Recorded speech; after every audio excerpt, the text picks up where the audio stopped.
నన్ను ఎవరూ ప్రేమించరమ్మా అంటే లేదమ్మా, యేసు నిన్ను ప్రేమిస్తున్నాడు.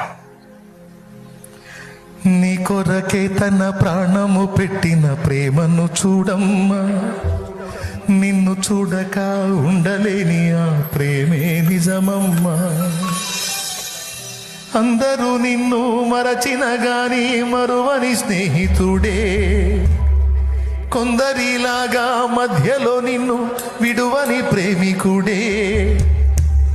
రక్తము పోసి ప్రేమ లేఖ నీకు రాసిన నీ ప్రియుడే, రక్షణనిచ్చి రాణిగా చేసే యేసురాజు ఘనుడే, యేసురాజు ఘనుడే, యేసురాజు ఘనుడే. ప్రకటించాలి. ప్రకటిద్దామా? నిజంగా చెప్పండి, నోరు తెరిచి మాట్లాడతారా ఇతరులతో?